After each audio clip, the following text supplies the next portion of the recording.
partir. Attention les drapeaux, on lève les drapeaux pour encourager nos champions. Attention. Allez, on y va les drapeaux, on y va. C'est parti. Pierre-Joseph. Allez, c'est parti avec Stéphane Glass qui s'empare tout de suite du commandement. Stéphane Glass au commandement, 37 sélections en équipe de France le long de la corde à l'extérieur. Le numéro 9 qui se rapproche vite, c'est Julien Sobad, 25 ans. Il a 1m73, c'est le plus fin des joueurs de rugby. Il est deuxième, Julien Sobad. Ah, ça s'est mal passé pour le numéro 7. Il s'agit de David Atoub, notre pilier droit, 109 kilos. Il accuse les premiers mètres. Il a perdu énormément de terrain et malheureusement, notre ami est très loin, David Atoub.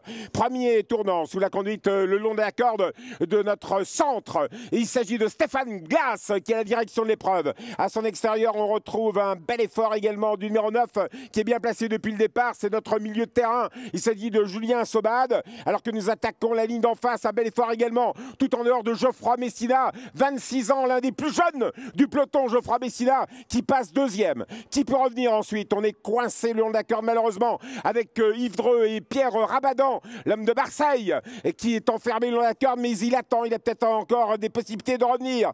À distance, on prend une cathédrale quand on s'appelle Nicolas Jean-Jean, car il est enfermé, un peu gêné. On aborde le dernier tournant, ça se passe toujours très bien. Le long de la corde pour le numéro 10 qui se sauve, c'est Geoffroy Messina, c'est le plus jeune qui prend la direction de l'épreuve dans le dernier tournant.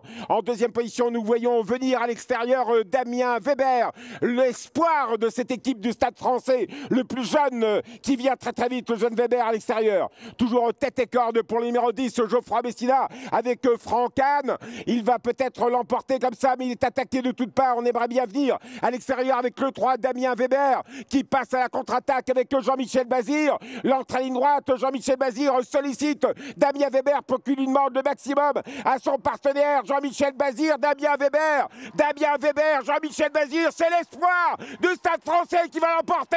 Damien Weber, la deuxième place. Oh, c'est pas fini, on finit vite avec un milieu de terrain, Julien Sobad, Damien Weber résiste de très peu à Julien Sobad qui est deuxième. Victoire de Damien Weber et de Jean-Michel Bazir, Stéphane. Ah, il faut venir à Vincennes pour voir Damien Weber battre Julien Sobad à la course.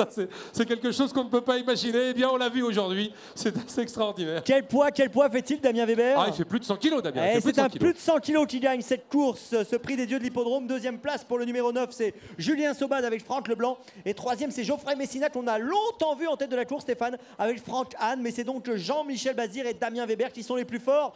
Et on revoit ici le passage du poteau et dans la foulée je crois que je vois notre parade qui arrive, Stéphane. En tout cas on a assisté à une course où Geoffroy Messina a longtemps fait illusion, on a longtemps cru qu'il allait peut-être pouvoir gagner. Geoffroy Messina a longtemps tenu la course en tête et puis Damien Weber, irrésistible dans la dernière ligne droite, il a accéléré, il est passé devant, il a gagné. Damien Weber qui gagne une course devant Julien Sobad et Geoffroy Messina, ça c'est quelque chose d'assez exceptionnel. Voilà, Damien Weber, Julien Sobad, Geoffroy Messina, c'est le trio de joueurs gagnants. Et concernant les drivers, c'est donc Jean-Michel Bazir, Franck Leblanc et Franck Hahn qui sont les trois premiers de cette course. On revoit encore des images de cette phase finale. Regardez Stéphane, on croit que Geoffroy Messina va peut-être pouvoir aller au bout en ayant mené la course d'un bout à l'autre, mais non, c'est Jean-Michel Bazir et c'est Damien Weber qui vont gagner. La parade, c'est tout de suite.